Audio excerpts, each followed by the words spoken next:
All right, wake up, 49er fans. It is a beautiful Monday, May 6th, out your front door here in the Bay Area, and it's wonderful to have you back here. Like and subscribe. Damon Bruce, Larry Kruger.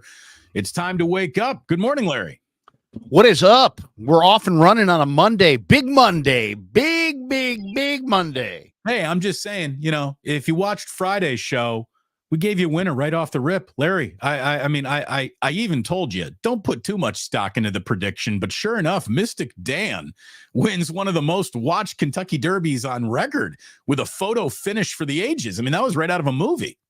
It's funny too. I have not watched this race because I was at a Little League game on Saturday, right in the afternoon when it was going on. Or I was out. No, I was out doing stuff. I was like shopping at that point because the Little League game got rained out, pushed to Sunday. But I didn't, I went to go look at it again, and I hit Kentucky Derby, and it's like, oh well, the replay is like tomorrow night, so I still haven't seen it yet. I only saw the highlights of it. I mean, it really is a three-way photo finish that is, I'm talking about a head bob from determining a different winner. But it was pretty good. I tell you, when the Kentucky Derby gets its short skirt on and has its, official bugle and call to the post, it feels like something big in sports is about to happen. Then you get that majestic first turn with the grandstand and the twin spires in the back. And it's just, it's Americana. It's good stuff. So it's so funny because I turned on Fox Sports Radio and they had some little girl on there with somebody else, and I don't know who she was. And she's like, I hate the Kentucky Derby. The horses don't want to race. It's cruelty to animals. And it's like, just shut the fuck up. Yeah, seriously, just shut the fuck up. This is why we don't have children. That little about, and if you know that little about horse racing, if you can't appreciate it, it's like, that's fine. Just say, I don't know shit. But just to sit there and call on a national radio platform, even on a syndicated format, to call for the abolishment of the entire sport, it's like armed with nothing other than the horses don't want to run. It's like, by the way, bullshit. Those horses were, if I could quote Bruce Springsteen, born to run. They get their rocks off running. Those horses love running. And, especially when your father was a mutter and your mother was a mutter, and now we're doing Seinfeld bits. But anyways, the Kentucky Derby was it's a great sporting event, and I've never been, but I would love to go. Yeah. Joe Schmo says, now on stage, Mystic Dan. Oh, there's no doubt. Mystic Dan 100% sounds like a male stripper. And that's who won the Kentucky Derby. So we'll see if Mystic Dan can put the second leg of the Triple Crown in the books. And, can you tell us anything about Mystic Dan? What was it? A chestnut horse? What is it? Was it a bay horse? Was it a black horse? Is it a white horse? Who was the jockey? Can you give us anything on Mystic Dan? He won the Kentucky Derby, 4 legs, strong nose bob at the end. I got nothing for you. No jockey. I can't tell you who was on for the ride. I don't know who it was. Okay. But there you go. Big old ratings winner, Kentucky Derby. We needed something to do on Saturday, and we got it. So Saturday in May. There you go. There it is. A tradition unlike any other. And now we get sued by Augusta. So let's see, Larry, in terms of 49ers news, there is proof that there is not a lot of 49ers news out there, because right now this Willie Snead story is being passed off as the news the weekend surrounding the San Francisco 49ers. And I'm guessing the vast majority of people who are watching us right now have no idea what we're even talking about, because it's really not news. It's just one of those, hey, this is a clickbaity story. Maybe we can get people to click on it. Willie Snead, who, essentially was a Niner, but did nothing to be remembered, but for maybe this moment right here. According to Jordan Elliott of NBC Bay Area, he spent the last 2 seasons with the Niners. He appeared in 8 games, but the 9-year NFL veteran seemingly implied that his workload should have been greater during his stint in the Bay Area. In other words, veteran losing grip on career wants more playing time. This is not a big story. Snead took to Twitter, where he made a post referencing his desire to return to a team that allows players to compete for roster spots. Quote, all I want is to get back to a team that isn't afraid to let guys compete for a roster spot. These last 3 years have been nothing short of entitlement. Competition breeds champions. So, a little bit of a shot there, maybe because you're not letting guys compete in practice, why we haven't won a championship around here in San Francisco is what he's implying. I would also immediately turn back and be like, dude, you couldn't beat out Juwan Jennings. There's not a lot of guys from practice squads on any roster unseating starting X and Y wide receivers. So the question is, can you beat Juwan Jennings? And the answer for most of your time in San Francisco was no. No, you can't. Can you make yourself a useful, valuable member of special teams, a team, a group that was craving Larry, somebody to just come on out and take this job and do well with it? Willie Snead couldn't break that. So there you go. I guess the biggest the Niners is Willie Snead's taking to social media to sow some sour grapes. Yeah. I mean, it does come across like sour grapes, but okay, there's a lot going on here. Okay, first of all, all these people just pouring all kinds of hate on Willie Snead don't. He's a great guy. He's as good a guy as there is in that locker room. He's as respected as any voice in that room. This is all kind of a situational thing that has come about because of kind of the evolution of the the NFL salary cap. So the NFL or the NFL practice squad, I should say. The NFL created the practice squad, and it was at first in its first edition like 4 guys. So you had your 53 guys in your roster, then you had 4 more guys. So it was 57 total spots. Then they realized that it wasn't enough. So they jumped it from 4 to 8. Then they realized that really wasn't enough. And so they jumped it from 8 to 16. So now we have 16 practice squad spots per team. And then they changed the rule, and I wasn't sure if it was last year or 2 years ago. Maybe it was 2 years ago, where the practice squad, Damon, didn't have to be like, guys that were just drafted or young guys. It could literally be like a taxi squad of anybody, and it could be veterans.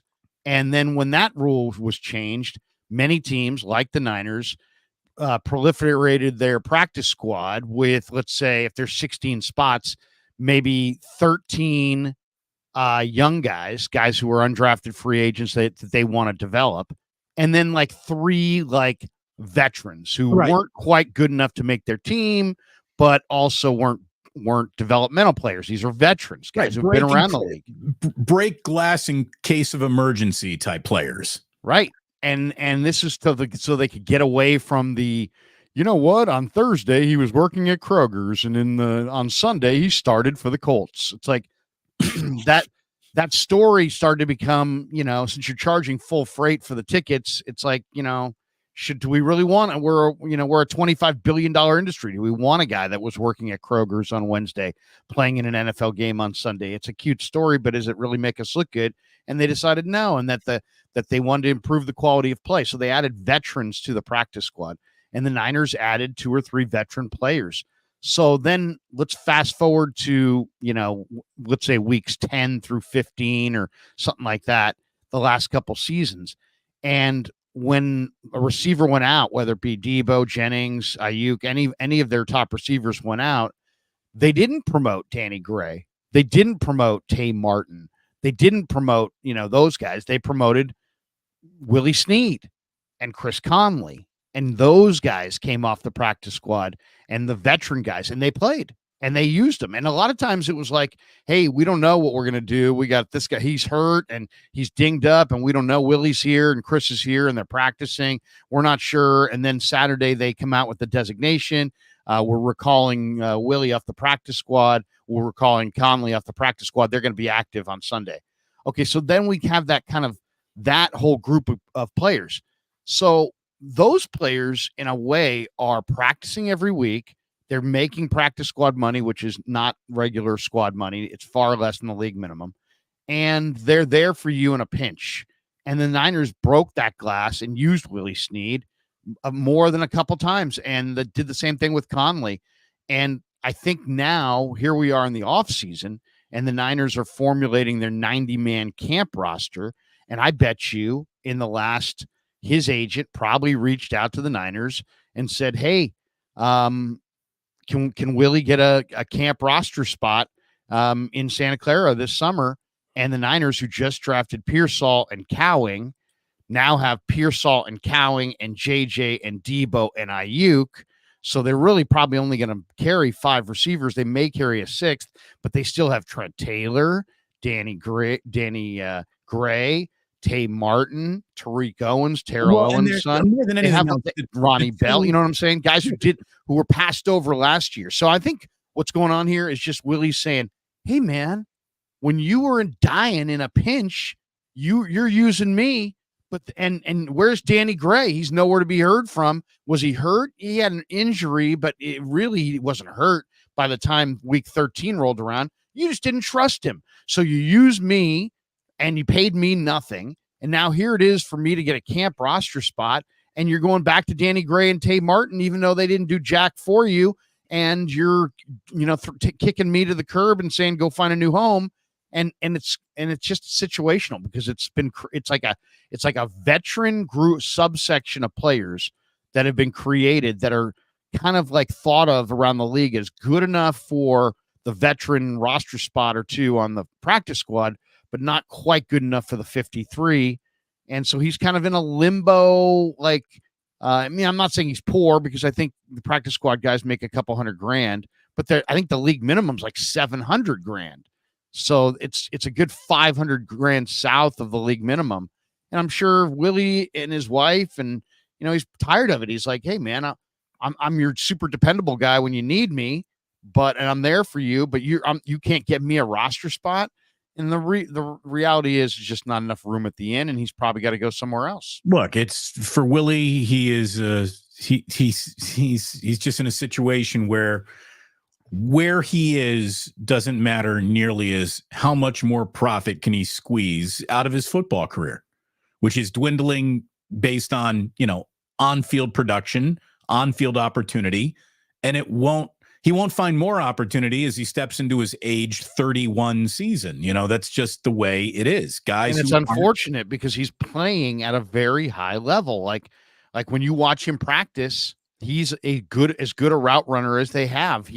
He looks as good as any of the receivers on the field. And when he's been utilized, he's played well. He's just been kind of caught in this. I've been on 4 teams.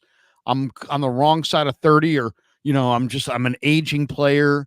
I'm viewed as kind of a yesterday player and not a tomorrow player. So nobody wants to invest any time in me, but he's a very useful NFL receiver who is good enough to play. I mean, if you just say there's 32 teams in the NFL, there's 5 to 6 receivers in every team.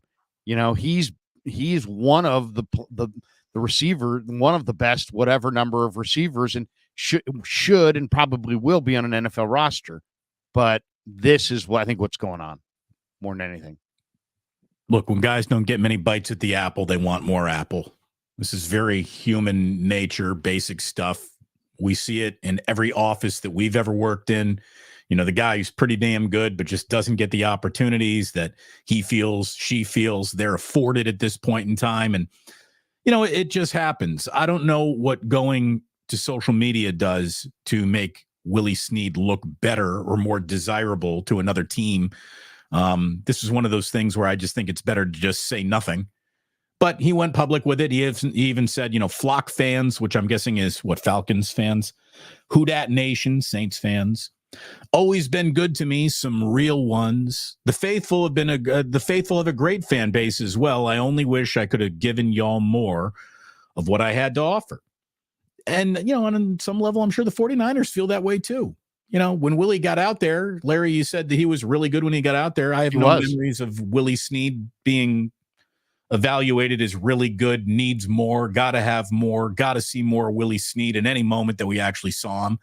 Again, there's nothing wrong with that, but he never stood out in a single touch of a football in any opportunity he ever had to touch the football in my mind. So, it's a numbers game. And when you're on the wrong side of 30 as a wide receiver and being edged out now by young draft picks who the 49ers want to see what they got more than what Willie Snead's got left.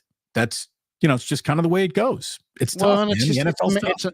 It's welcome to America in 2024. There's all kinds of, there's young people in our industry that aren't as good as us that are doing jobs that, working for major radio stations that really don't have any experience, don't have any really strong talent, but they're in the right place at the right time for the right price, and they're willing to make it happen. And it's like, do you want to be bitter about it, or do you just want to be like, hey, it's life, it's the way it is? And I just think, I think there's a lot of people in a lot of different industries that have been replaced by younger, cheaper, younger, cheaper, in some cases healthier people that are going to cost the corporation less. And you can say to them, it's like, hey, they're a relative nobody, and nobody else would hire them. And so because of that, you can say to them, hey, you know what? In a 23-day stretch, we want you to work 21 days. We want you to work till 11 o'clock at night on a Wednesday and get to the station the next morning at 6 a.m. because we have a need for you. So, and these guys would do it because it's like, hey, man, I'm getting an opportunity in major market radio. Right. So I get to cut the line. I mean, you get to abuse me, but in abusing me, I cut the line. Sure, I'll cut the line. That's I mean, I was going to have to go to Bakersfield and hang out there and show what I got, and then go to Visalia, and then go to Santa Barbara, and instead I can just hang out here and make less money and work till midnight, and then show up the next day at 6 a.m. and do it all over again. I can go from Marty Lurie's call screener to morning drive. Okay, I'll do it. It's just the way it is. It's just the way it is. But I will say this: I definitely want to push back on the people crushing Willie Snead, because Willie Snead's a great dude. I mean, seriously. And if Kyle Shanahan were sitting here right now and we were having this discussion, he would be explaining the Niners side of things, and also stating that Willie Snead's a great dude who he loves, respects, and admires. It's just right. But look, this is what happened when the NFL created this 16-member practice squad, and then they made that adjustment and said, "Oh, it's not all for first and second year players. Now you can get any player in any age on the practice squad." Well, they kind of created a little subculture or a subsection at least of players who are viewed as they're almost stained by the fact they're on the practice squad. Yeah, he was on a blankety blank practice squad last year. Oh, so he's like a good guy who will take one for the team. And then it's like, yeah, but then also there's a stigma that goes with it. Like, oh, he's good enough for a practice squad, but not quite good enough for the roster. But then when the bullets are flying and you got to win freaking football games, and you're calling anybody who can help you win off the practice squad, and you keep calling this guy, and then all of a sudden it's time to give him a 90-man roster spot for camp, and you're like, no, dude, that spot's going to Danny Gray. Danny Gray might as well be a plumber. He's never played ever. I mean, Tay Martin might as well be a ticket taker. He's never played ever. You know what I mean? But there's upside to Danny Gray. There's upside to Tay Martin. There's upside to the young guys, and the older guys are viewed as they're on the right side of 30. They're on the right side of 30. His phone's going to ring, but it's not going to ring until the games start, and suddenly they need guys who can actually play potentially. And the Niners are not going to call him back, most likely, but there will be some team that will say, yeah, come in for a workout. And then what happens is literally you got guys like Willie Snead who are, 6, 7, 8-year vets, 10-year vets maybe, and they're showing up at a facility, Minnesota Vikings facility, on a Tuesday to work out against 3 undrafted guys and 2 other veterans that are younger to show. So he's got to keep showing that he's one of the X number of best guys. So I feel for him, because he feels like he's been, hey man, when you needed me, I was there for you. And now that I need you, you're not there for me. You're still invested in trying to develop Danny Gray and Tay Martin. I know where he's coming from, but I don't necessarily blame the Niners, because who wouldn't? I mean, it's all about upside and potential and tomorrow, and it's not as much about yesterday and what you did and what you can even potentially do today. Well, and for the Niners specifically in their last handful of seasons, these have not been let's develop years. This has been, if you can help us win today, you're playing today years. And Willie still didn't crack the code. And the reason why fans might be coming down his kitchen, or we know why. as hard as they are, they're a pro team, and he's going against their team, and so but he does. He says, literally do a video that's anti-Niners, and then look at your comments. Right, there'll be all kinds of people coming down your road going, you don't know Jack, because they're aligned with the team. That's fine to be aligned with the team, but as somebody who actually knows the players and met the players and talked to the players, this is a really, really respected guy in the room, and to see him crushed on social media. With all these people, he's crap, and he's always been crap. Right, I mean, here's the thing, though, Larry, but he's a big boy, and he did fire the first shot. He's expressing frustration, but it's professional frustration. Sure. I'm just saying many of the comments have crossed over from professional reaction to. Fans, I do. People are going to be assholes on social media. To expect anything different is just, you don't even know what you're walking into. I'm sorry. Yeah, but I mean, all I'm saying is I'm pushing back on that, saying, hey, you know what? You're crushing a guy who is probably one of the 5 or 6 most respected people in the entire locker room, and you're doing it just because what's his big problem here? He wants to play. He wants to be on the team. He feels like he's good enough to be on the team. And there's guys that aren't as good as him that are going to be given camp spots, and he's not going to be afforded that. And he's expressing frustration. That's human nature. Right. That's again, totally relatable. He accuses the 49ers of being some preferential treatment group of bitches, is what he's also doing. He's saying, all I want is to go back to a team that isn't afraid to let guys compete for a roster spot. In other words, had you let me out there, you would have won your Super Bowl by now, is what he's saying. Competition breeds champions. The last 3 years have been nothing short of entitlement. All right. I mean, let's just look at it from that angle.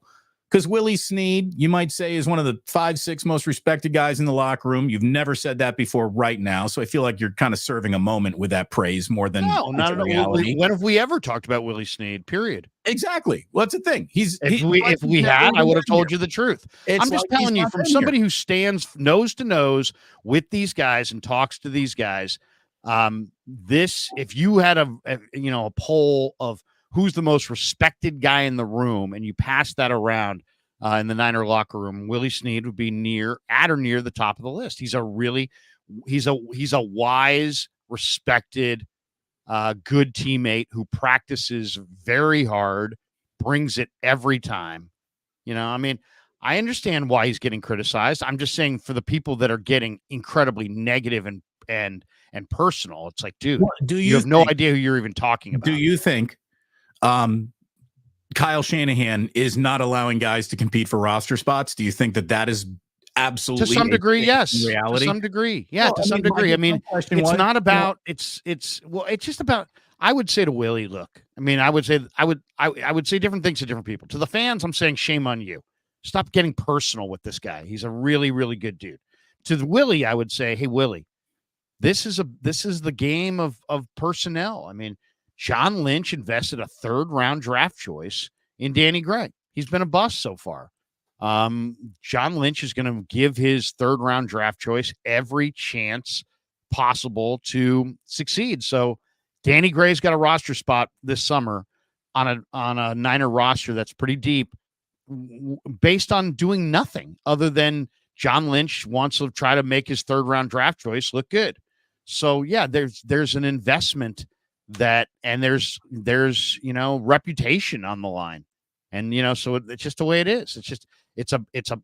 It's nobody's fault, as I just explained. It's born out of rules changes and trying to improve the product, and Willie kind of fell into this subsection of veterans, and then I think there's now a stigma that comes with that. So then you're kind of looked at as, Well, he's kind of a practice squad veteran. Yeah, I know. You know You've what I always mean? said this, but I guess I'm saying that there is no NFL team whose first two wide receivers can like be challenged and beaten out really in any week of practice, right? That does not happen. This isn't, freshmen can challenge seniors on a Thursday at the end of practice to see whether or not you could climb up the depth chart. That's not how the NFL works. So he's not. And here's the thing, too. Willie Snead, God bless you. You ain't better than Deebo Samuel, and you ain't better than Brandon Ayuk. And he's not claiming he is. And now you beat out Juwan Jennings. And the answer was a decisive no, you didn't beat that guy out either. Did you beat out Ray McLeod? The answer there was no. Did you beat out Chris Conley? The answer there was no. So it sounds like there were guys who were up who he feels that he was better than. That's his point. But it's not he like feels like he was better either. than Ronnie Bell. He But feels they like weren't he was playing better. either, Larry. They hardly played either. So like it's right, but it's not about playing, Damon. Arguing about money. Snaps. It's about money. We're talking about money. If you're on the roster, you get paid minimum of $700,000. If you're not on the roster, you're making $205,000. So a prorated portion of that. So that's what we're talking about. That we're just talking about money, and we're just talking about, hey, you drafted Ronnie Bell, so he gets the promotion on game day, and you drafted Danny Gray, so he gets 5 chances, even though to this point he hasn't been able to prove that he can even play dead. And I'm sure he's looking at that going, hey, man, how about stop giving all these spots to all these guys who have never proven anything.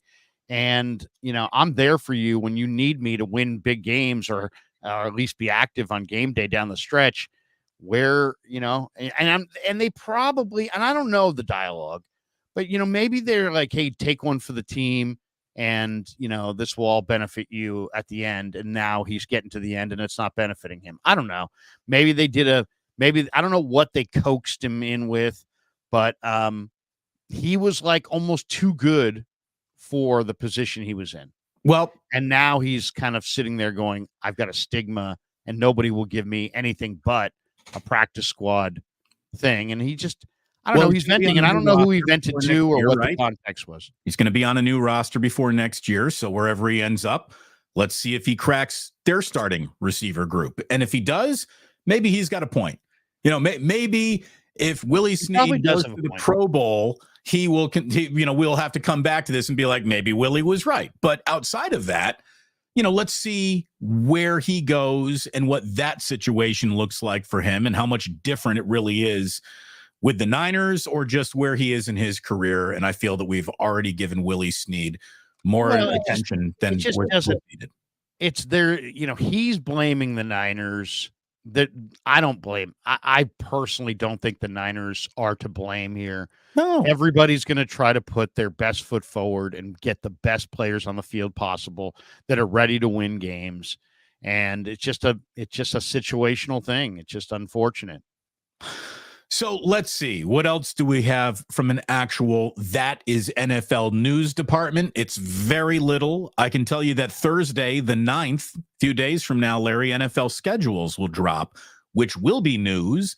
That'll give us a very interesting Friday wake up to do together at 8:45. Please like and subscribe, hit notify, miss nothing. But we're going to have our NFL schedules officially laid out. And, it's funny. It means everything for the 49ers. I mean, it means absolutely everything. I would get into this big argument with Ray Ratto because Ray didn't like to cover what he would call procedural things. Like, the schedule coming out isn't that much of news. Now, when you find out who the team is going to be playing the following year, that schedule announcement, when you find out what other division you're crossing over to play against, like, I'll agree. Right. There's not a Week lot of 17 there.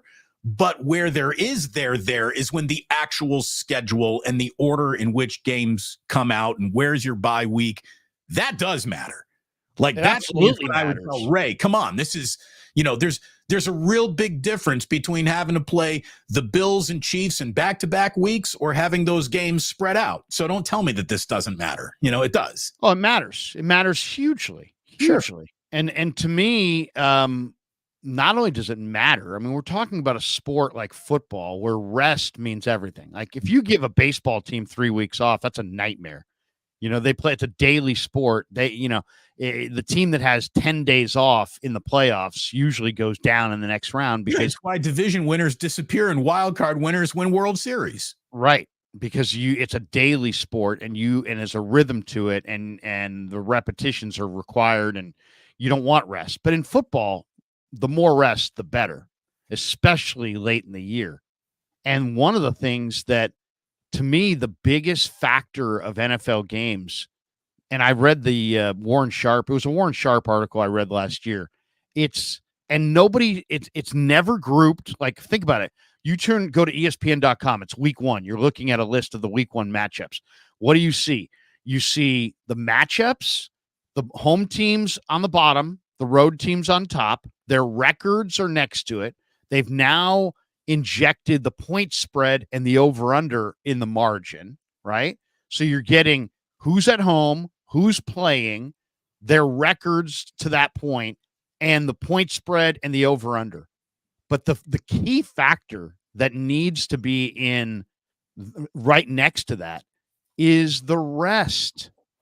And if you look at it, like I forget what it was last year. I think last year the Bears had like 13 different games where they had a rest disadvantage. The Jets, who lots of people believe that the league was rooting for the Jets and Aaron Rodgers because of the TV potential tied to the New York market to reach the playoffs. The Jets had a rest advantage, right? Like 17 times. Yeah. 17 times. It was like 14 times in 17 games. It was some ridiculous thing. And then when you go to see, like, sometimes it's like one day, right? Like you played on a Saturday, we played on a Sunday, and now we're playing next week, and you have one extra day or whatever.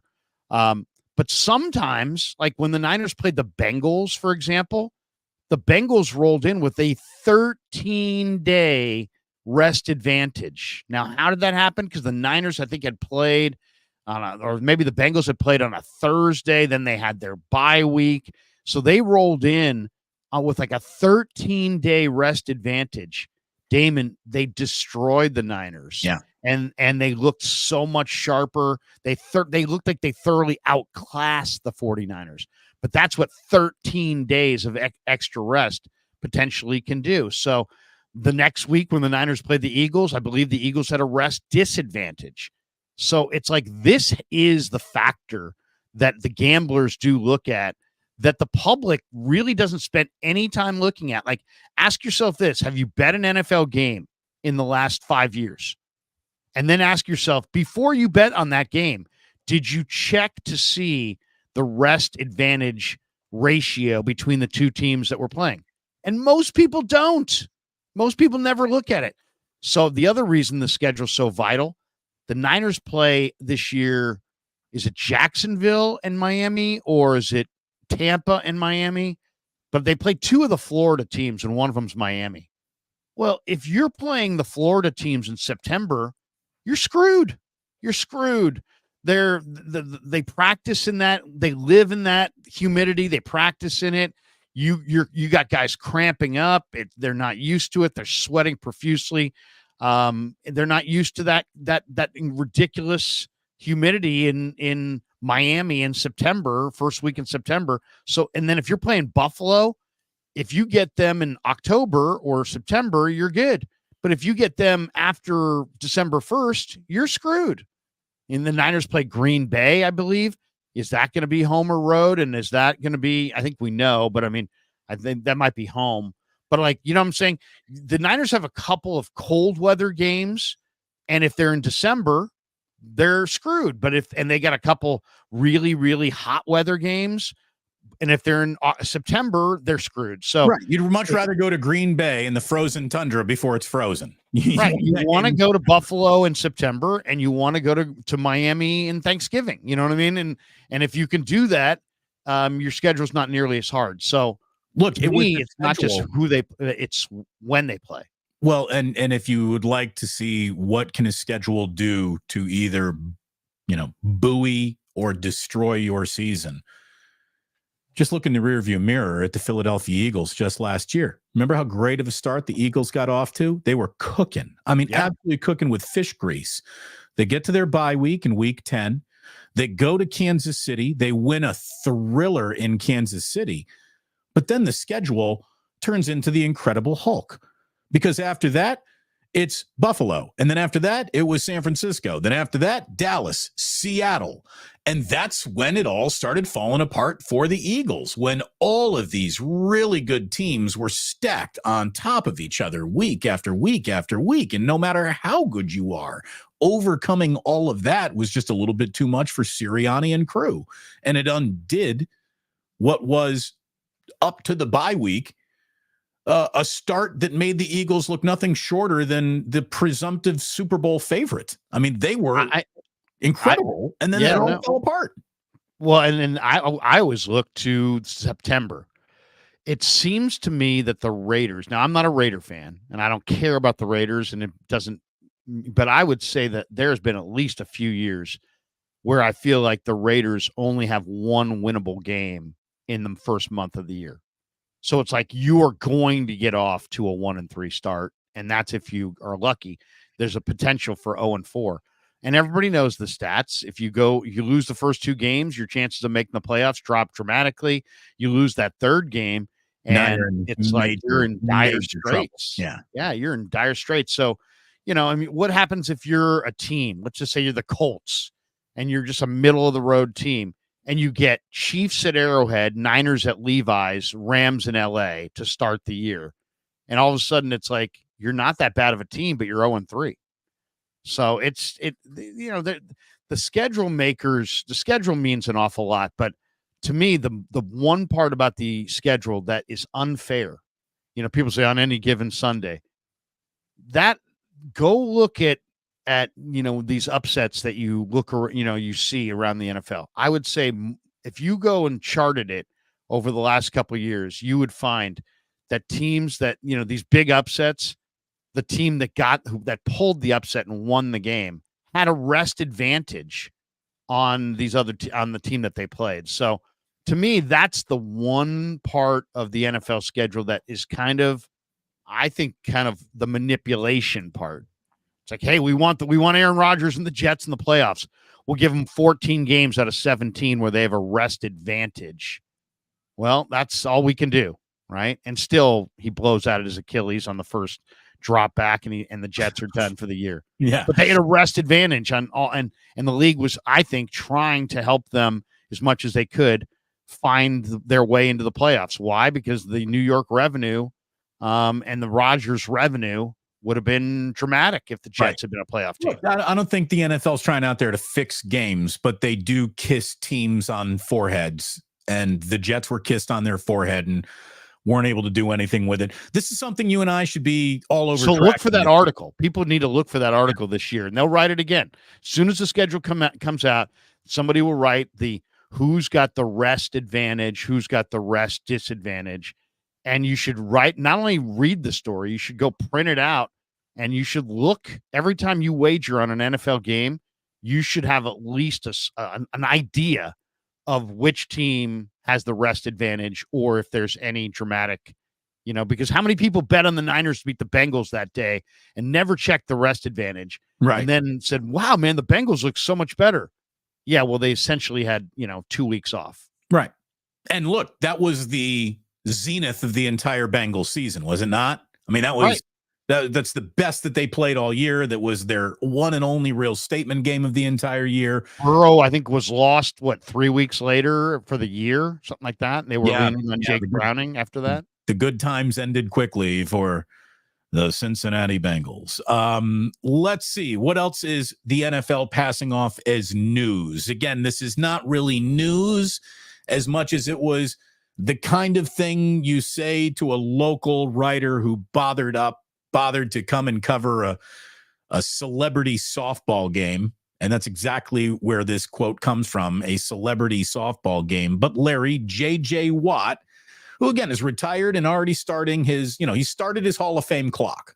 J.J. Watt's a first ballot Hall of Famer. So now he's just waiting for the call from Canton. J.J. Watt said that he would consider a return to the Texans if needed. And he and D'Amico did cross paths. D'Amico's last season as a Texans player was 2011, which was Watt's rookie year. Watt is now 35, and again, he's begun his Hall of Fame clock. He's just waiting for a mustard jacket.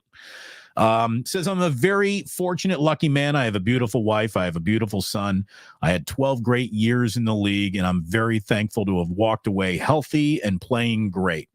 I told D'Amico last year, though, don't call unless you absolutely need it. But if you ever do call, I'll be there.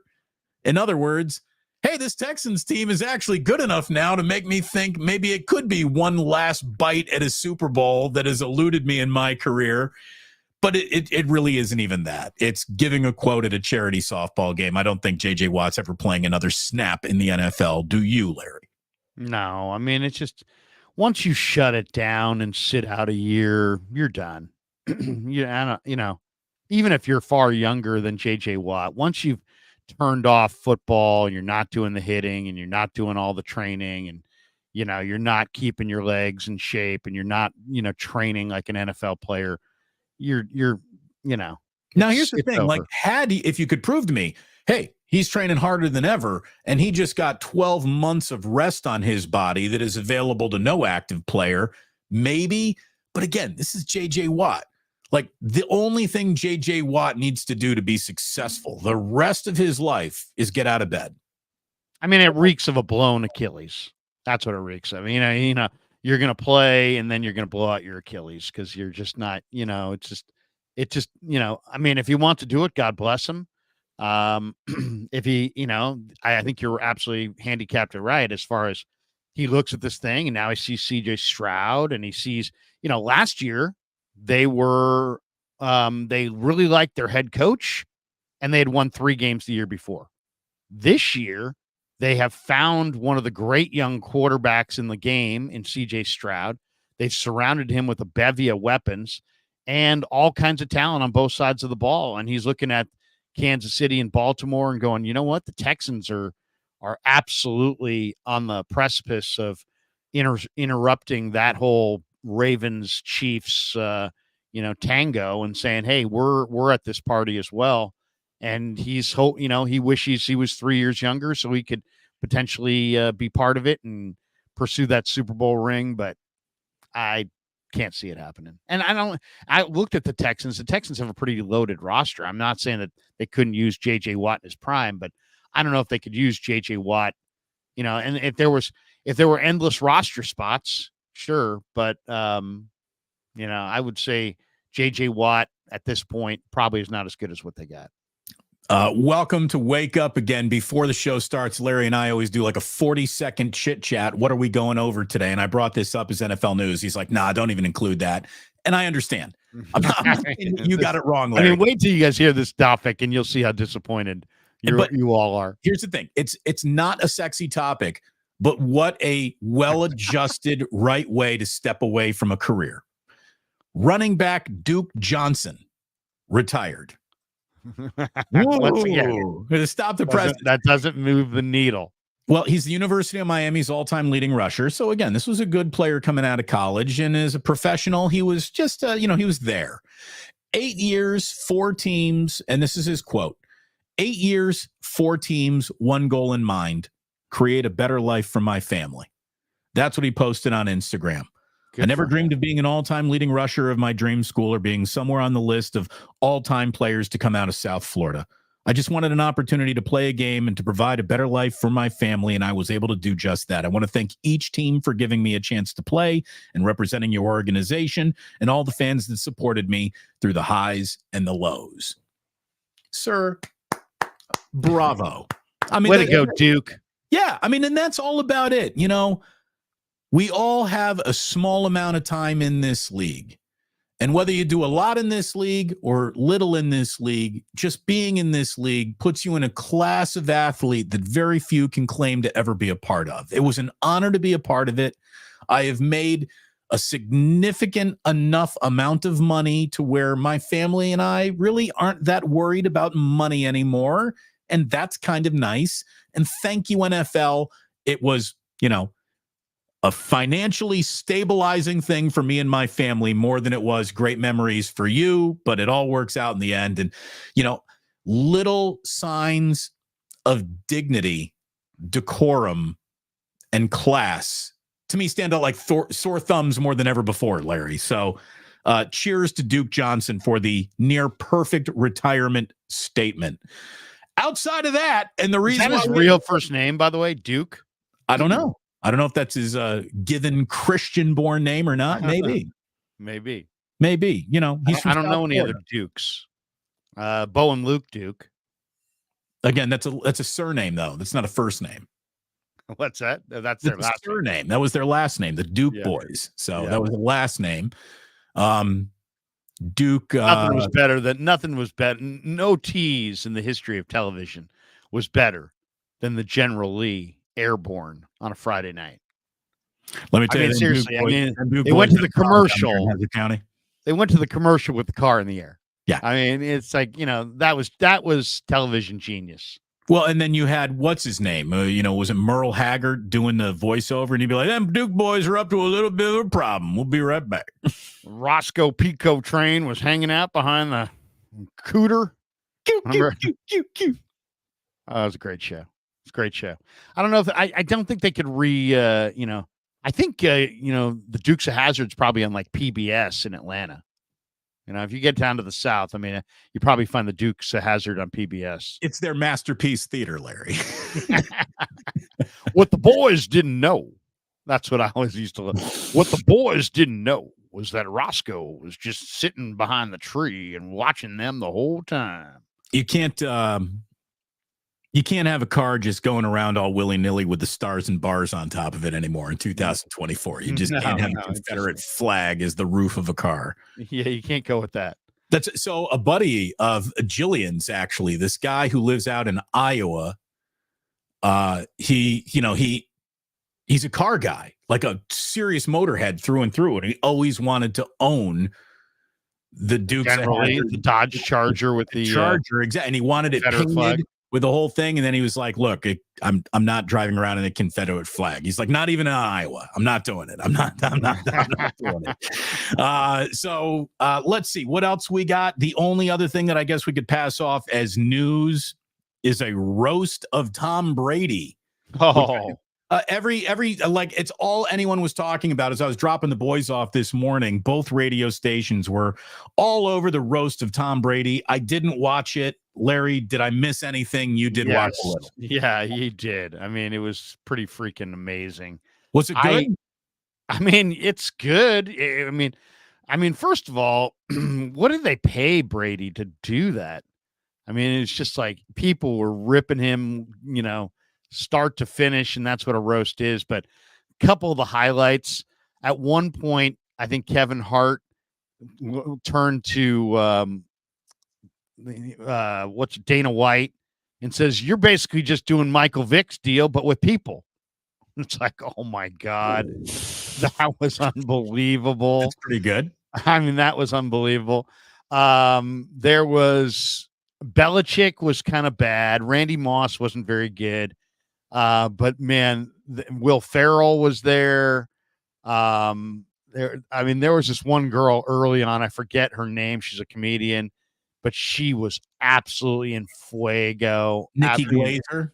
Yeah, that's it. That's it. She was fantastic. Yeah, she's one of those. She's like a roast extraordinaire. She always appears on the roast. She's really good. Oh, and then people started ripping her, and they're ripping Kevin Hart.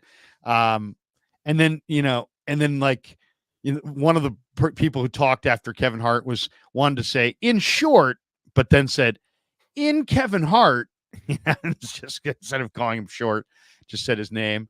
All kinds of people. There was a great one where the one guy who's also Mr. Roast, the ugly guy, I forget who talked early. Anyway, he went to Jeffrey Ross, the Roastmaster General. Yeah, he went and ripped Kraft, and he said, Tom Brady said to Robert Kraft, I'm the best, decision this franchise ever made. He said it his rookie year, and Robert Kraft looked back at him and said, "You want a massage?" And he looks over at Kraft, and Brady gets up and he's like, "Hey man, don't bring that shit up again." It was classic. Yeah, I'd be like, sorry, Tom. I mean, how many Asian women sprained their wrist jerking this guy off tonight in Las Vegas? Is that where they did it? You know, I mean, it's just unbelievable. All these people in on Robert Kraft.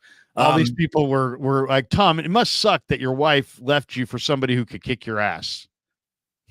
It's like, it was unbelievable. Who did she leave him for? Oh, some jujitsu, fighter or something. Brazilian like that. Jiu-jitsu. She gone back to Brazil. Yeah, and he's like, some people made several references. I bet you, Tom wishes he didn't pay for those jujitsu lessons or something like that. And then some people. Oh, it was amazing. I mean, Kevin Hart they got racial. They got this. They got that. It was like, just amazing. Just an amazing, roast. And it was just, it was electric. I mean, I turned it off after 2 hours because it was like, it was getting pretty raunch, and Belichick sucked so bad. I was like, he's so bad. But Belichick got ripped, and, Gronk, a million rips on how Gronk is stupid. And all kinds of rips on Julian Edelman for were there Aaron Hernandez jokes? I would have loaded up on Aaron Hernandez jokes. Yeah, I mean, it was everything that was out of bounds was inbounds. Well, that's what a roast is supposed to be. And I'll just tell you, Larry, when Jason Barrett was the program director of 95.7 The Game, the guy who brought me and hired me into Afternoon Drive. And I like Jason an awful lot. We worked together very, very well. But when he decided to leave the station, he put on a roast for himself that we did at Cobb's. And everyone got up there and tried to do a roast and, like, not be too offensive, try to keep their jobs. Then Uncle Damon had only one request in the evening. I go last. And I went up there and I showed that radio station what a roast really looks like. I eviscerated the dais. I destroyed Barrett. And, Bill Romanowski was up there. I destroyed Bill Romanowski. Bill Romanowski with major tax problems right now. Yeah. And I basically was joking about how that would happen, asked him if him and his wife were selling steroids in the alley after the show. I mean, I got a look from Bill Romanowski, like, "Oh, how dare you?" That's not a guy you want to piss off. No, I just said, Bill, he's just unwired enough to go after you. I just said, Bill, it's a roast. Shut the fuck up and sit down. It's a roast, yeah. It's a roast, you motherfuckers. I kept on saying, like people would be like, "Ooh," and I'd be like, "It's a roast. Do you know what you were coming to?" So I went off. I was great. I'm not going to lie. I would say that if that tape ever got out, I would be unemployable, but apparently radio deems me unemployable anyway. So who cares? Might as well it's like, things that you say, if you say it on Monday, you're fired. If you say it in a roast, you're awesome. So that was you're fun. The best. That was fun. Yeah, no, it was good. It was good. It was at the Forum, I mean, it was like, people were just like, yeah, this is where Dr. Jerry Buss, fucked a bunch of people, it was like, totally. This, it was unbelievable, Yeah. You no mercy during a roast. Somebody's like, Magic Johnson got AIDS right here in this building. And it was like, it was really, I mean, it was just an unbelievable roast. But yeah, it was good. It was good. But to me, I would say a good roast would be about 90 minutes to 2 hours. When you get to that third hour, it's like, all right. And it was raunchy to the point, and it was getting kind of repetitive. Gronk's an idiot, and Belichick's a control freak, and Tom's wife left him, and he's it's like, somebody did say at one point, whoever thought that a guy with 7 Super Bowl rings could have a midlife crisis? It's like that. And Brady was laughing. So it was And on then Netflix? Is Gronk that was it? like, Gronk at one point was like, Tom, your sisters are here. It was like, like, I want to hit on your sister. I mean, it was just, and a couple times Brady was like, hey, you could see he's like, it was like, so that crosses the line. But Kevin Hart was good. And every now and then he just move in, just, fuck you, Tom Brady. Just out of nowhere. It's like, I just got to mix in a few, fuck you, Tom. But yeah, There you go. They're, well, they sell DraftKings or whatever they do together. So there you go. People are ripping Kevin Hart. Like, Kevin Hart, it's as good as a Kevin Hart movie, because like Kevin Hart's had all these terrible movies that he's, in. So yeah, it was good. It was definitely good, but I didn't get to. I will go back on Netflix maybe tonight or tomorrow and watch the last hour, but it's hard to watch 3 hours of that straight, unless you're just, the biggest Pats fan of all time, or, you know what I mean? If you really care that much about Brady. But if you're just like passing by, it's good, and it gets you, and it keeps you and holds you for about, I would say, a good hour and 15. And then it's like, starts to be like, okay. All right, so there it is. I might check it out a little bit later on if I got a little time to kill at the end of the night. Get the kids down. Wife goes to bed at 8:45, and house shuts down early. Maybe I will check it out. Let's see. Anything else from the NFL, Larry? I got a couple of other things to squeeze in here at the end. I want to invite everybody to my 11 o'clock show. By the way, today, The Athletic's Mike Sando is going to be joining me, and we're going to be breaking down, are the Niners indeed still the best in the West, and how does the NFC West stack up after 4 draft classes change these teams from the inside out? And we're going to be having a great conversation with Mike Sando, who is one of the best, who we bumped into on Radio Row during the Super Bowl. Yes, that's right. He's in the same video that Wayne Newton video. Wayne Newton made an appearance in. That was an epic video, man. That really was. That was almost like a dream sequence, because you had all these people that didn't know each other, and the only connection is us, right? And we're sitting there. It was JT the Brick, and then there's Sando, and then you shook hands with Wayne Newton, who just looks like he is just, he makes Joan Rivers look like she has, never had any work done. He looks like a wax figure that has come to life. I seriously, it was like a mechanical bull or something, it's like ridiculous. That all good stuff there. At noon today on the Krug, Crocker will be in the house, the former Jets defensive back, and we'll talk a little bit about the Niners off season. So Croc and Krug today at noon. I like Eric. Yeah, good dude. And then my Monday hit with Grant Cohn will be on Tuesday this week. So there'll be no Grant Cohn hit. And then this afternoon, I'm going to watch a little Mason Black. Mason Black making his Giants debut as the Giants try to avoid getting swept in that rare, Friday, Saturday, Sunday, Monday series in Philly, as the Giants are getting crushed on the road trip here. Well, so that's exactly where I was going. We don't need before we get to the Giants. Okay. Before we get to the Giants, a couple things on football. I don't know if we did we hit this on Friday. The Matt Barrows sit down with Scott McCloughan. We did talk about it on Friday. Yeah.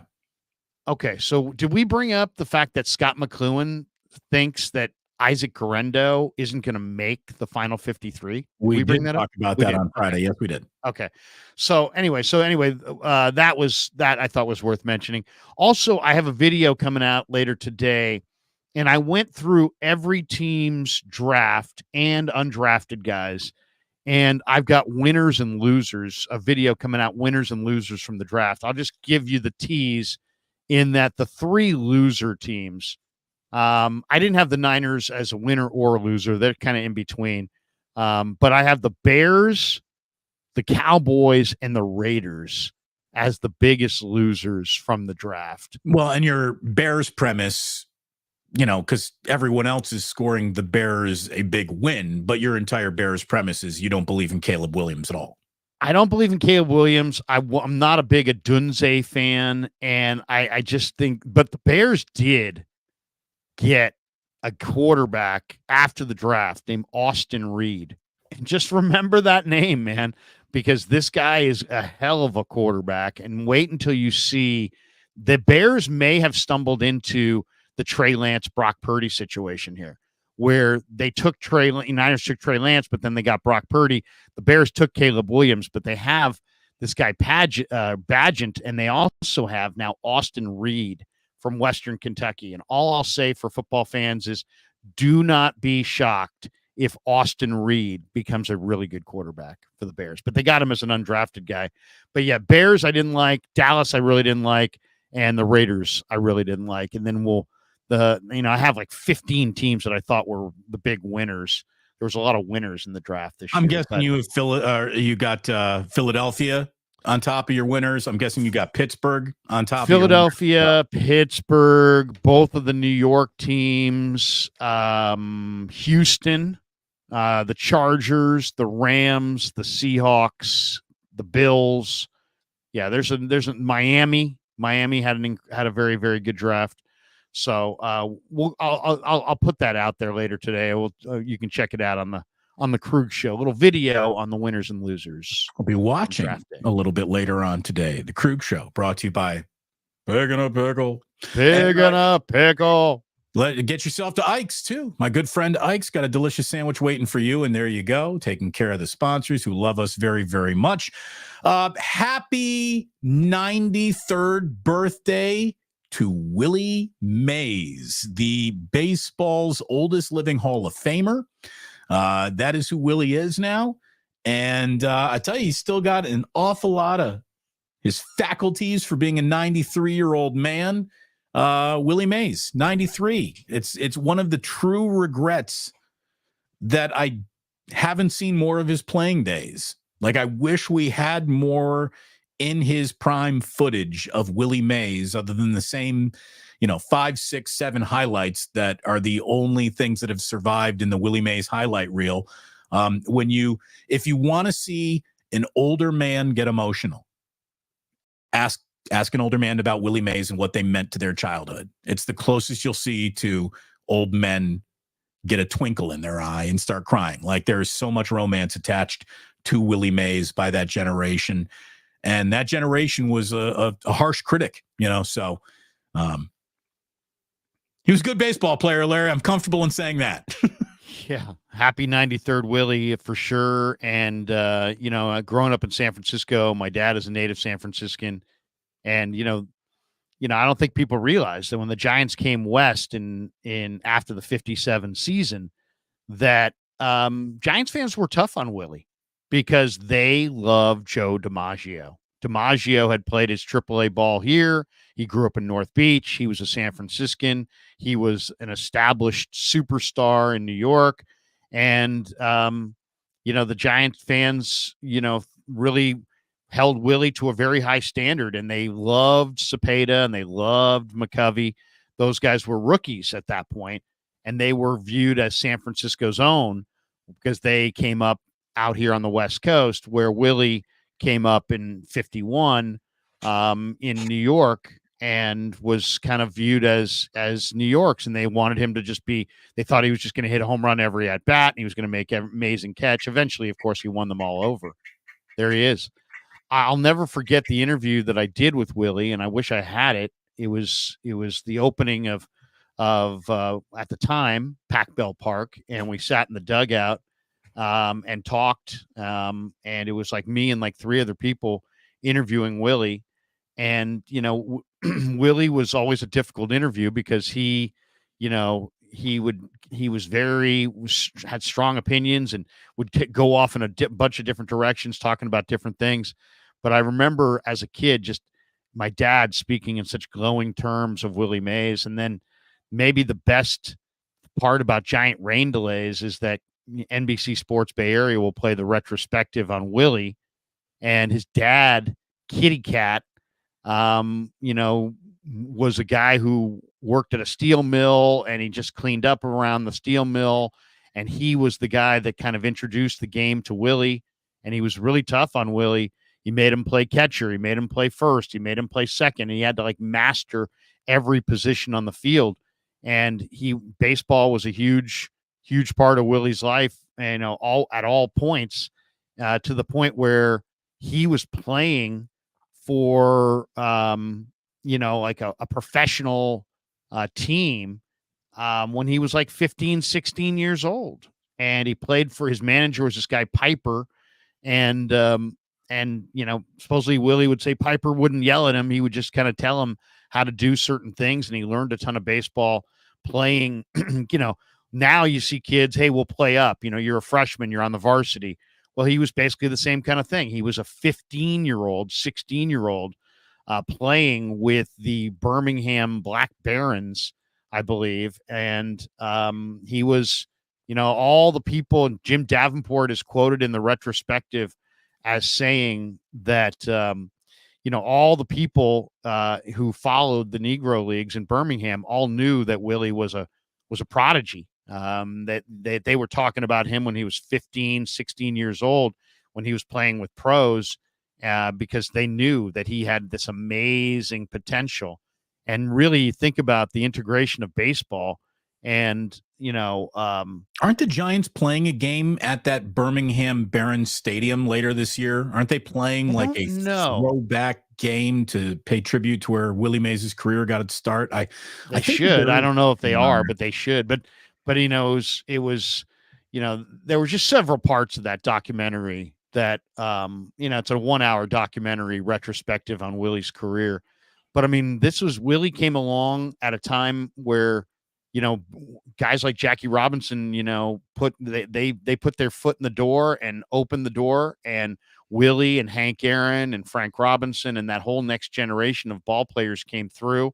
And it was all because of what Jackie did that enabled them. And I'll say this, Willie is an amazing guy, considering, he was subjected to Hagerstown, Maryland, and all kinds of racial taunts, and he never let it bother him or never let it outwardly affect him. Never let it, turn his heart cold. And he just, it's an amazing thing when you experience that kind of hatred, and yet it doesn't impact you. Right. I always thought that he was a little guarded, though, and you should be. You're Willie Mays. Everyone wants something from you. And so you have to be guarded and measure your words twice before you cut and all that stuff. One of the coolest days I ever had around the San Francisco Giants was in Scottsdale, where it was just in between spring training games or some split squad, whatever. So half the clubhouse wasn't even in the clubhouse. And there I was sitting and eating a turkey sandwich with Marty Lurie and Willie Mays at a table. I had to pinch myself. I was like, if Willie had grandfather could see me having lunch with Willie Mays. Oh my God. Willie had a profound impact too on Kevin Mitchell before that 89 season. The Giants invited Willie to spring training. He worked extensively with Mitchell, who had been a third baseman for the most part, on playing the outfield. And Mitchell played a very good outfield that year. He also, just got Kevin to really focus on his hitting. Kevin he was the MVP of the National League. He had 47 home runs, drove in 125. It was one of the most awesome individual seasons I think I've ever seen. Everything that came off of Mitchell's catch in the outfield in the history of baseball. Yeah, but Mitchell that year hit the ball. Just everything he hit was a rocket. The other thing I thought was interesting about that retrospective, that Ray Ratto had the best line, and it's put in at the very end of the documentary. It's the walk-off.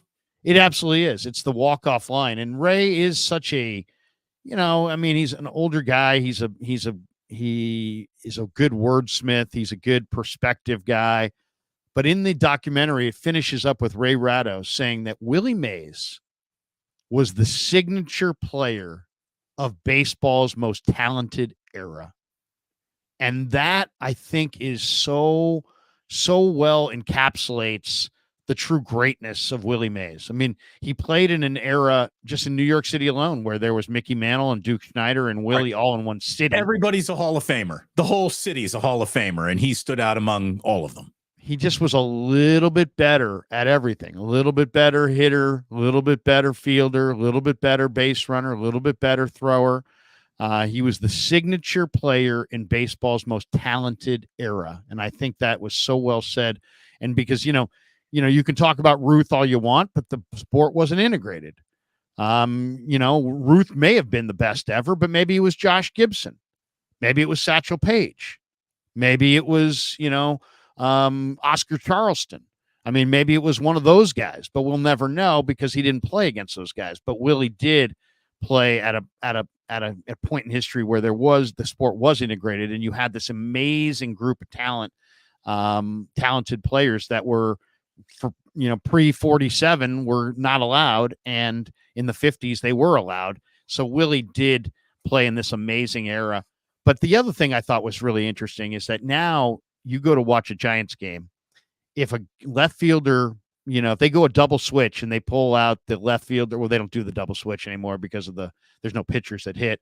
But Right. Usually, if they take one left fielder out and another left fielder goes out there, I saw this last year at a game. I was at a Giants game.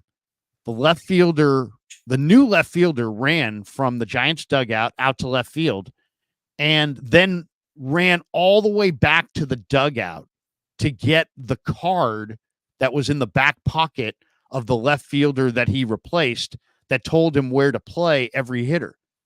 Well, Willie was that card. Right. Willie, I mean, they have images of Willie in center, pointing over to McCovey. Hey, move to because McCovey played a little outfield. You move to the left. You move to the right.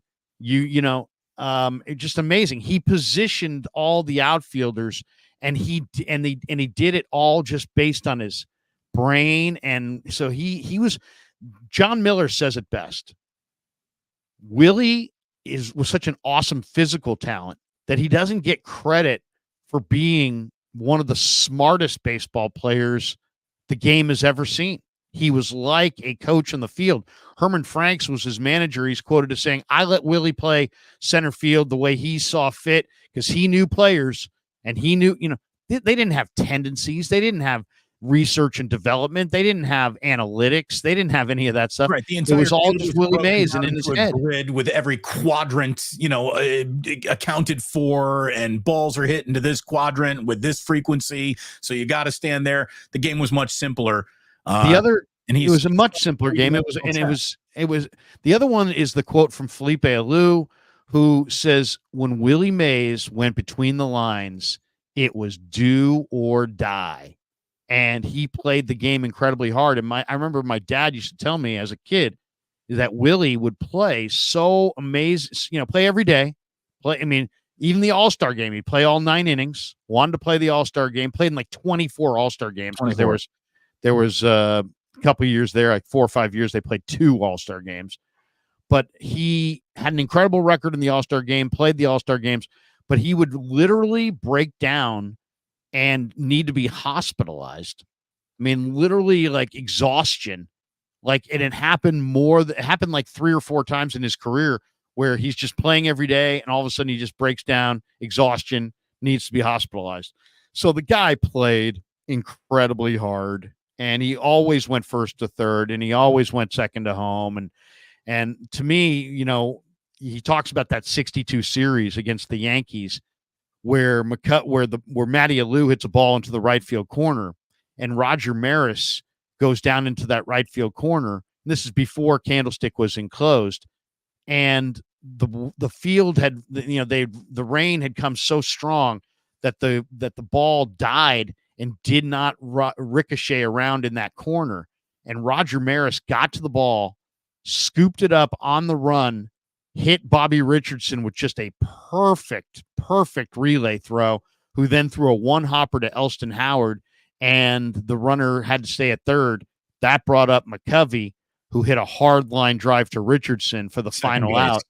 And Willie said, hey, I was wishing, because Willie had hit the ball in the corner, he said, I was wishing that I could have been the base runner and not the hitter, because He said, I would have scored. I would have, he would have gone home and tried to mix it up with Elston Howard at home plate. There would have been a big collision.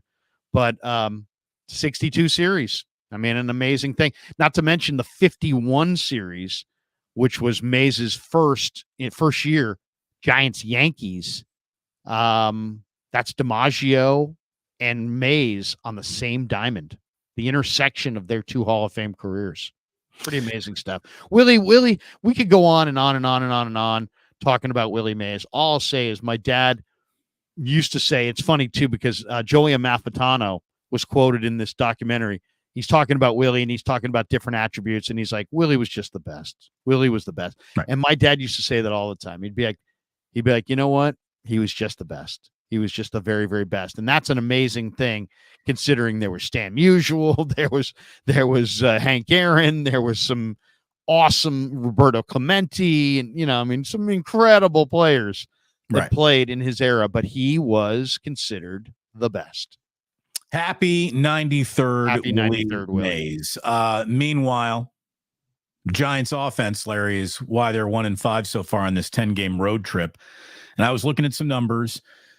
16th in batting average around Major League Baseball right now. The team is hitting 238. They're 21st in on-base percentage at 305. They're 19th in on-base plus slugging at 677. But the reason why they are just fuckered, really, the reason why is because the Dodgers are number one in baseball in all three of those same categories.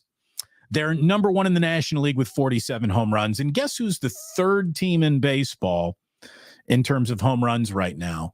It's the Arizona Diamondbacks. The Oakland A's, by the way, have hit the second most home runs in all of baseball. And good for them. Scored 20 runs in a game the other day. I know. And the then A's, they got Mason Black, but I mean, the A's are a good baseball organization with a terrible business organization. And they just, they keep putting out players. They keep, finding ways. I mean, the Giants are, to me, what really stands out about the Giants is how bad all their acquisitions are playing.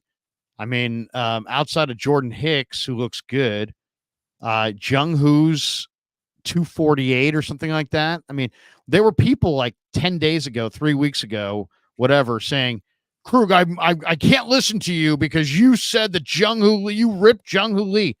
All I said was he's not worth $19 million. Right. We don't need to go over this again. You're we got it. We've done this segment like 6 times. No, but we've done it as the guy's hitting 289 and doing great. He's a great defensive player, but he's hitting 249. Look, Jung Hoo Lee's the least of the Giants' problems. But they paid him $19 million. Right. Still, they also paid Chapman a shit ton of money. He's hitting, what's he hitting?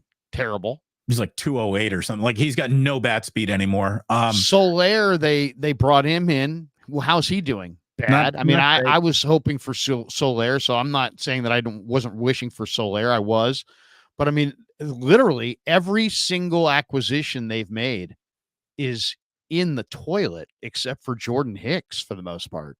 And look, it's still can't hit it all. Maybe they figure it out, but they desperately need to start figuring it out and scoring some runs. And here's why the Giants are just in a lot of trouble. No matter what they do, no matter who starts playing better, the Giants are in an awful lot of trouble. These are Major League Baseball's RBI leaders. The Dodgers and Padres are 1 and 2 in all of Major League Baseball. The Diamondbacks are 4th in RBIs in all of Major League Baseball, and the Giants are 23rd. They are the caboose in terms of run production in their own division. And that's just it's unsurvivable, basically. Well, they can't score. They've gone like 15 games in a row where they haven't scored 4 runs. They've scored 3 runs or less. Larry, they've scored more than 4 runs only 6 times since April Fool's Day. Yeah. Well, and not only that, it's like it becomes this gigantic excuse fest. I tuned into Flem and Hunter on Saturday, and granted, it was raining and they fell behind early, but these guys were just making every excuse. Oh my God, it's, this and the rain and the cold, and this is a nightmare. It's one game, guy. Teams get ripped all the time. You run into, don't talk about weather. I mean, come on, seriously, that's loser talk. complaining about weather, using weather as excuses.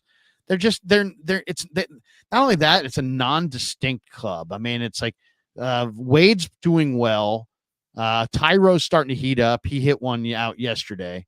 But I mean, you got Nick Ahmed on the left side. He's just total stopgap, can't hit at all. You're leading off Austin Slater the other day. What are you doing? He's hitting 103. Yaz is heated up a little bit, but I mean, he's a retread nothing. I mean, they got nothing. Right. They got the weakest outfield in the entire league. They can't hit at all. Meanwhile, and their pitching is not bad. The guy today, Mason Black, makes his major league debut. And you know what? Mason Black's stuff is nasty. And they've got, I don't know if you saw Carson Wisenhunt the other day, struck out like 12 or 14, like 8 of them on the changeup. His changeup is totally dirty. Yeah, no. So, I mean, they have pitching. It's they the just have no hitting problem. It's the offense that's the problem. And it's been the defense is starting to be bad now. I mean, now they're starting to play bad defense. Well, you know what's really damning? Like last year, the offense was a problem, right? In 2003, they ended the year averaging 14.16 runs per game. So far in 2024, not they're 14, averaging not 14. No, 4.16 runs per game. Yeah. What did I say? You said 14. Oh, I'm sorry. In 2023, awesome. You look at it this way: you average 14 runs a game, you're going to win a lot of ball games. Yeah, they were averaging 14 runs a game. In 2023, excuse me, they averaged 4.16 runs per game. They are at 3.74 runs per game. So they're worse right now than they were last year in terms of scoring runs. And, on the catching situation, I mean, they kissed off Joey Bart for Tom Murphy. Why? Because what? Because Sabes and Evans drafted Joey Bart, and now you go after Tom Murphy. Tom Murphy is not near. I mean, Tom Murphy is just a Joey Bart, but years later, and now he's hurt. He's got a knee problem. He's probably done for a while. He's not near the player. I mean, they could have saved a few bucks and just gone with Joey Bart. Instead, no, got to get him out of there. Can't have Joey Bart as the backup. We got to have Tom Murphy. I mean, it's like, and there were people that were literally talking like Tom Murphy was a great freaking acquisition. It's like, come on, this guy sucks. And you had a guy that also basically was the same as Tom Murphy, but with a better defensive pedigree, better arm, better catch and throw skills. And you just opted to kick him out and give him away to the Pirates for nothing. I'm not saying that Joey Bart's the solution, but I mean, you didn't have to make a move there, but you did. And then the Padres over the weekend trade for Luis, batting champion. And it's a rise. Yeah. But I mean, why wouldn't the Giants go after that player? I mean, you could have easily moved Tyro to shortstop, play that guy at second base. And now you've got I did a video on this a week ago. I'm like, the Giants are 2 hitters away. Luis Arias and Pete Alonso, and just go get these guys and improve your offense. No. The other thing that I thought was kind of interesting is that Dog goes on NBC Sports Bay Area on Thursday, rips the hell out of Farhan, says he would fire him if he owned the team. They didn't just put that on their Giants flagship, post-game show. They then put it out on all their social media things. And it makes me wonder if, the Giants are so guarded and so worried about anybody ripping them that they're going to celebrate Dog saying fire the general manager. It makes you wonder if somebody internally signed off on that, because I mean, nothing goes on KMBR or NBC Sports Bay Area without the Giants basically approval. I mean, that's the way it used to be. Now I just feel that there are so many underqualified, underpaid 26-year-olds who don't know shit from Shinola making these decisions that, of course they put it up. They needed a social media post. They have Mad Dog. Yes, but I mean, so doesn't that make you wonder if there's some internal person there who's just, saying we're done with Farhan? Why would you put out on your own flagship, state radio basically and state television? Why would you put out, somebody credible saying that your leader should be fired, and you're doing this like first week in May. I mean, what's Farhan's deal? He had 1 year left, and then when Melvin came in, did Melvin get 3 years or 2 years? And he's aligned with Melvin, isn't he? I think he's got 3, and then Farhan has a deal that is question mark, right? No one really knows. I thought Farhan was extended. Ned Coletti was asking me about this. Was Farhan extended? I thought Farhan was extended to match up with Melvin. So I think Farhan had this year, and Melvin, this was going to be Farhan's lame duck year. Melvin, I think, got 3 years, and I think Farhan got 2 extra years to be in lockstep with Melvin. But I'll say this. I mean, the Giants farm system is not, I mean, Mason Black is obviously produced, coming in today, Whisenhunt. They've produced some offense, some pitching, but no real offensive players of note. So this like bonanza of minor leaguers isn't necessarily there. The creative trades aren't there. And as Dog said, hey man, if you're a radio guy and you have, 5 years and you have 1 good year, you're not going to get an extension. So he's had 1 good year with Sabian's talent in 2021, which I thought was kind of a little bit of an aberration. You had Buster Posey and all these things going on. Giants had 1 million pinch hit home runs that year. It felt very lucky. And in hindsight, it probably was really lucky because they've been terrible since. So, 2022, 2023, I mean, this is year 6 for Farhan. By the way, how many years should Farhan get from this point in your mind, Damon? Should he get the rest of this year? Should he get the next 2 years after this? Should he get, I mean, literally he's got, I believe he's under contract through 2026. He is, Larry. The Giants signed Bob Melvin to a 3-year contract through 2026, and then additionally extended Farhan through 2026 as well. I would. What would you do if you own the team? I would have gotten rid of him a year ago. I mean, that's what I would have done. If I owned the team, we would already be beyond the Farhan years, basically because the team has no identity other than it lacks an identity. I mean, that's the defining feature of the Giants, is no truly defining feature. They have no Hall of Fame players. And to me, the damnation is the farm system that produces dick other than like 1 or 2 good pitchers. Yeah. I mean, they are just the most blind corner infielder, corner outfielder franchise in the game. It's amazing. Yeah. And not only that, the people who rank farm systems, not, there's, who knows, I mean, Keith Law does it, who's pretty sharp. JJ Cooper, Baseball America, those guys do it. They're pretty sharp. The entities that MLB Pipeline ranks them, the entities that rank farm systems rank the Giants farm system the lowest in the National League West, behind the Dodgers, Diamondbacks, Padres, Rockies. They're last. So, I mean, it's right. You can't be trailing all 3 of those teams in player development and in free agent acquisitions. And the Giants are trailing all 3 of those teams in both categories. Yeah. I mean, Dodgers, Diamondbacks, Padres, 4 teams. They're trailing all 4. They're the 5th. They're the 5th rated team in a 5-team division, according to 3 different sources that all rank minor league. Right. The Rockies minor league aren't even trying. Right. Yeah. But I mean, the Padres are competing for top international talent. The Dodgers are just doing absolutely, they're lapping the Giants. The Diamondbacks were just in the World Series. They've got all kinds of young players coming. Corbin Carroll. I mean, and then the Rockies have Zach Veen and all these other young guys coming up through their system, even though they seem like they're a tire fire.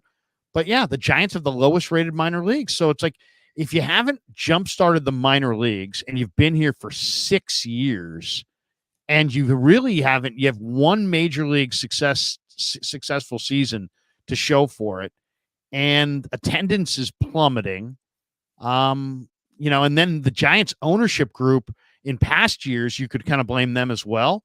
But this year, they went out and spent money. I mean, he wanted Blake Snell. They signed Blake Snell. Blake Snell's been an absolute disaster. What a disaster signing. So the Giants spent, outside of the Dodgers, the Giants spent, I think they spent like $300 million in collective commitments this offseason. And that ownership group is, I'm sure, looking for some results. And the Giants right now, I was ready to fire Larry. I was ready to fire Farhan on the day of the AJ Pollock trade. That's when I was like, what the fuck are you even doing or looking at? What are you doing? Like, AJ Pollock was stunned. He got no hits. We traded for him. He never got a hit. Never made it to first base, Larry. Never even drew a walk. He never reached first base. And people would be saying like, oh, come on, that was a minor deal. The problem with Farhan, his number one problem, is that he talks a big game. There is no free agent that we won't consider.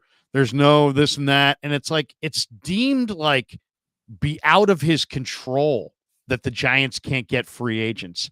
And I think that his job is to sell the franchise and to land top tier guys. Instead, every cycle he gets, I mean, there was literally an article written that I had on my desk here that I was throwing papers out the other day. I had an article from the beginning of the off season where there were people that were suggesting that the Giants may get both Shohei Ohtani and Cody Bellinger. And it's like, what? They didn't get either. So it's just it's like at the trade, there's no stone that will go unturned. We're looking at everything and AJ Pollock is the deal that you make. Right. I mean, and then you got, a bad salesperson. And then you get Susan getting her article out there, or Andrew Baggerly saying the Giants could not have done a better job with Shohei. Yeah. Just could not have done a better job. It would have been impossible to have done more to sign the guy. But unfortunately he just chose another, come on. Seriously, talk about your credibility killer. There's nothing the Giants could have done that would have been better. It's like, what? Just go away. Take your free hot dog and go away. Other than actually signing him, they could not have done a better job. They could not have done a better job. You know what? This blankety blank radio show that finished last in ratings, they could not have done a better job other than getting good ratings. Nobody took Shohei Ohtani to dinner like the San Francisco Giants. Nobody. The Dodgers, to this day, are still envious of the dinner in which he didn't sign the contract with the team. I guarantee you that Ned Colletti could do a much, much better job than Farhan Zaidi. Well, it's getting to the point, Larry. He would not get led around by the nose. Right. Boris would not have played him for $119 million for Jung-Hoo. Wouldn't have happened. How about this? In 5 years, I guarantee you I couldn't do much worse, right? I won't say that I'm smarter or better, but there's no doubt in my mind that I could field a painfully average Major League Baseball team for a half a decade.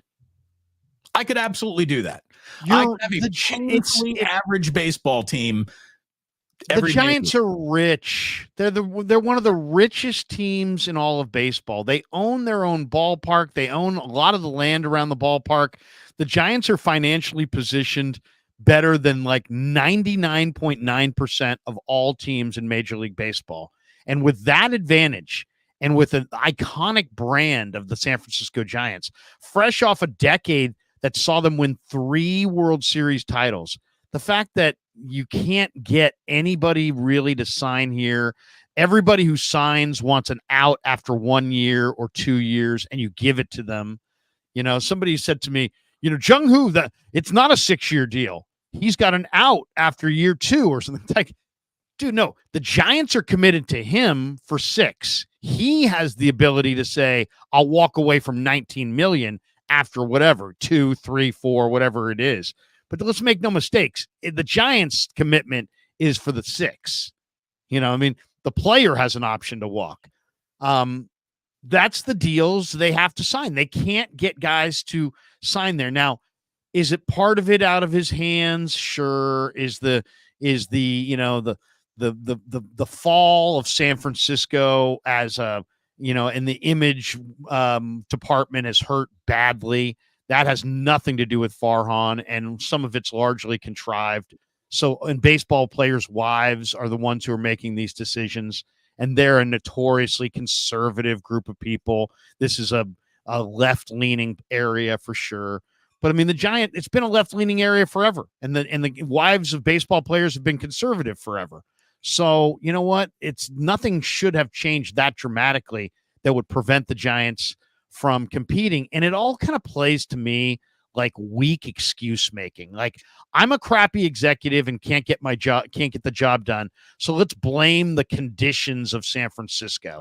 Let's blame the mayor. Let's blame Josh Hamilton is a recovering addict and standing in right field. He smelt marijuana, and that was the day he decided he would never be a San Francisco Giant. Yeah. Remember that bit? Remember that? Yeah, come on. I mean, literally, you could walk outside of Coors Field and buy weed legally like 30 feet away, but nobody's saying they won't go to Denver. So what are we really talking about? It's all excuse making, and and at this point, I don't care about the labor pains. Show me the baby.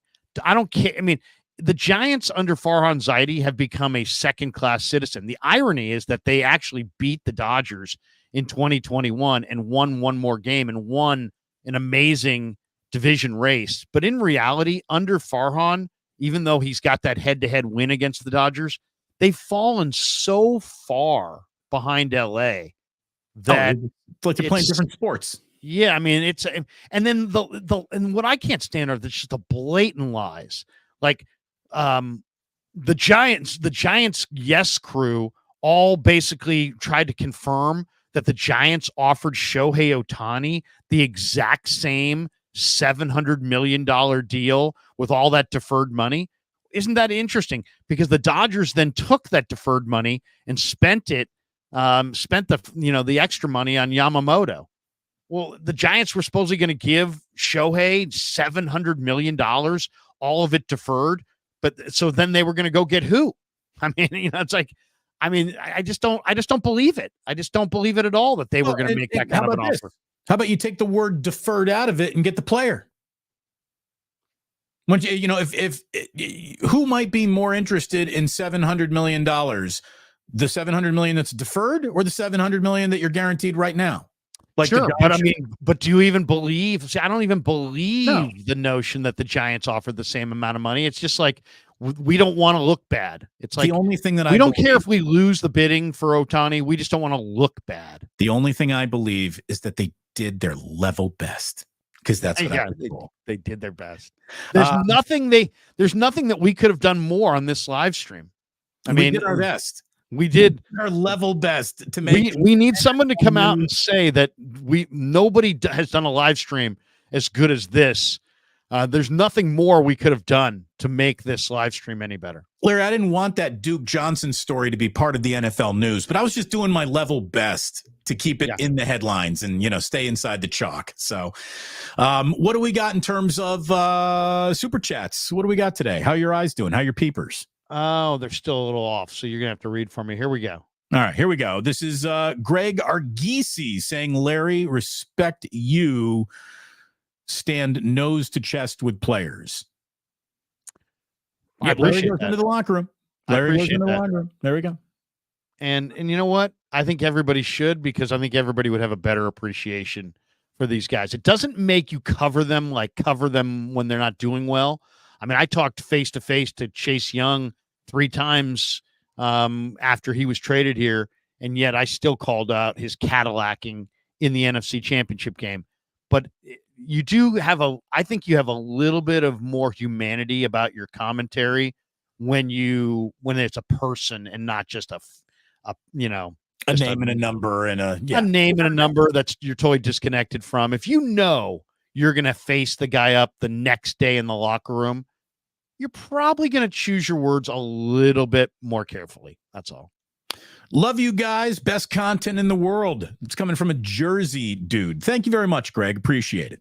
Appreciate you, Greg. From Kyle says, should we be concerned about what Pearsall's struggles against good corners in college, also Raiders' first 2 draft picks were great. Well, they got Brock Bowers. That was a nice pick for Yeah. sure. As far as the Raiders' second pick, I don't know about the Raiders' second. The Raiders' second pick was, Jackson Powers Johnson. You're right. They started good, but then they went Delmar Glaze, DeCamerion Richardson, who's size speed freak only, Tommy Eichenberg from Ohio State. I think that's a bad pick. Trey Taylor, safety from Air Force. I mean, Air Force doesn't have a history of producing good players. They did get Carter Bradley undrafted. The first pick and the second pick, I think, fell in their lap. The rest of their picks, I think they swung and missed at least 5 times after that. So there you go.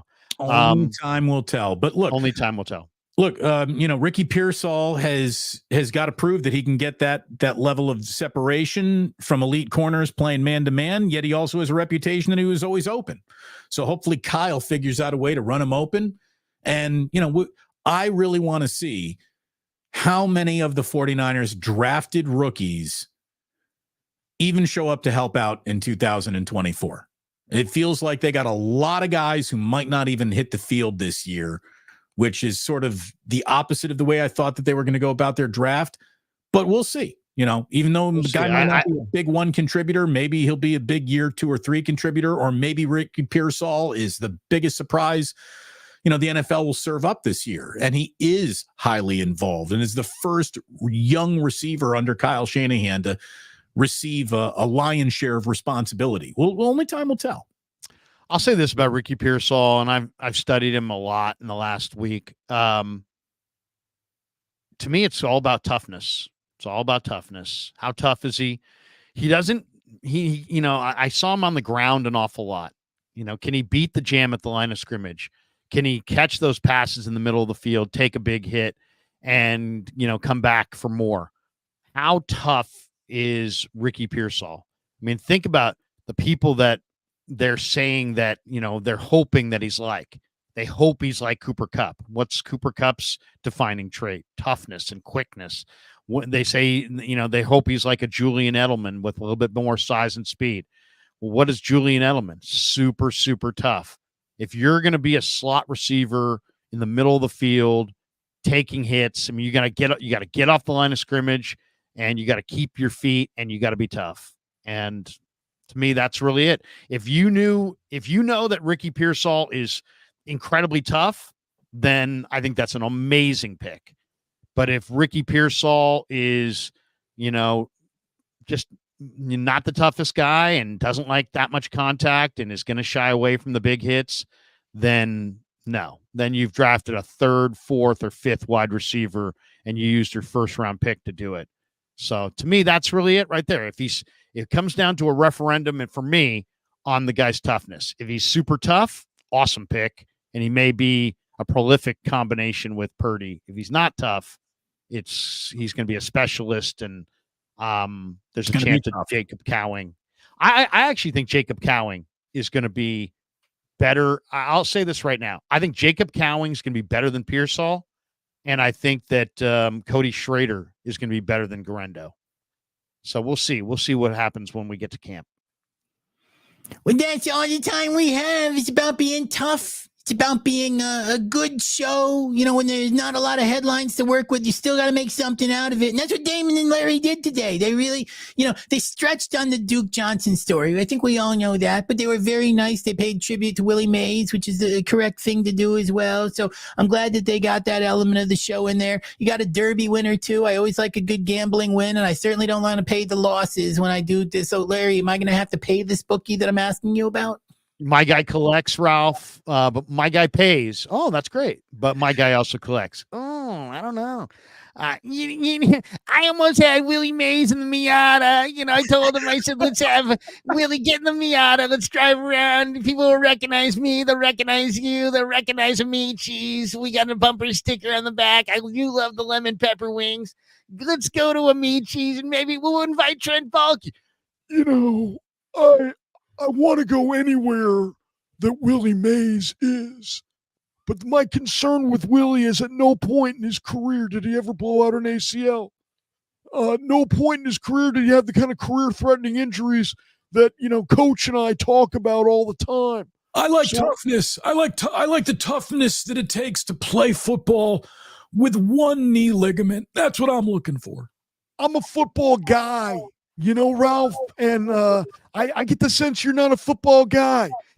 Trent, you're always making a referendum on my toughness, and I told Tom, and just because I was a USF cheerleader does not mean that I wasn't tough. I was very tough in my day. I'm not saying I'm Al Capone. I'm a friendly paisan, but you know what? At the end of the day, I go to Amici's. I love my kids. I love my life. I love a good wager every now and then, but I'm pretty tough. I can be tough on Robert Gist. I was tough on Bob Quinn all those years. I told Sabes, get Salta La Macchia. I can be tough. I ask the tough questions. Sometimes I got to ask 5, 6, 7, 8, 9 questions before I can get to the tough questions. But I'm tough. Everybody knows I'm tough. James Foster just paid $2 to say these are gold. The guy underneath him is doing the monkey, hear no evil, see no evil. Please stop doing this. These voices are big cringe, bro.